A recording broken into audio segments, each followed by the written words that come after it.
जिस तरह कुम्हार मिट्टी से उपयोगी बर्तन बना देता है, ठीक उसी प्रकार आने वाली पीढ़ियों को गढ़ने का काम शिक्षकों का है। यही कहा रक्षा मंत्री ने।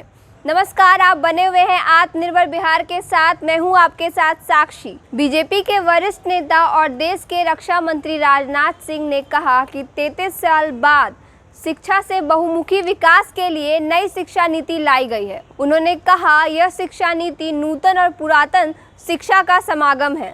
बिहार के शिक्षकों से वर्चुअल रूप से संवाद करते हुए बीजेपी नेता ने कहा कि 33 वर्ष से कोई शिक्षा नीति नहीं लाई गई थी।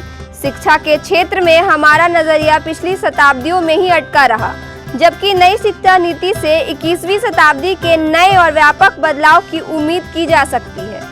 उन्होंने कहा कि मुझे बिहार के शिक्षकों से संवाद करते हुए बहुत खुशी हो रही है। मैं भी इसी समुदाय से आता हूँ। बिहार को ज्ञान की धरती का दर्जा प्राप्त है। बिहार की धरती तो विश्व के सबसे बड़े शिक्षक महात्मा बुद्ध की धरती है। उन्होंने कहा कि शिक्षा को समाज की शिल्पी बताते हुए शिक्षकों से समाज का अच्छा शिल्पकार कोई नहीं हो सकता।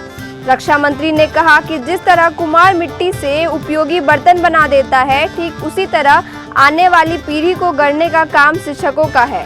राजनाथ सिंह ने कहा कि जिस बिहार में चाणक्य ने अर्थशास्त्र लिखा हो और नालंदा विश्वविद्यालय हो, उसकी बुनियादी क्या रही होगी, उसकी कल्पना की जा सकती है।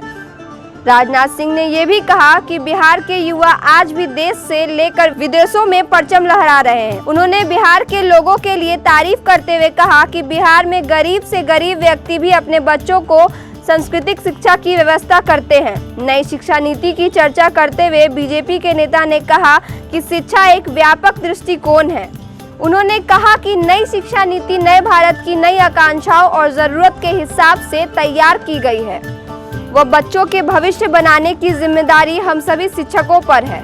देश के रक्षा मंत्री ने नई शिक्षा नीति को सराहा है। ऐसी ही तमाम खबरों के लिए बने रहे आत्मनिर्भर के साथ।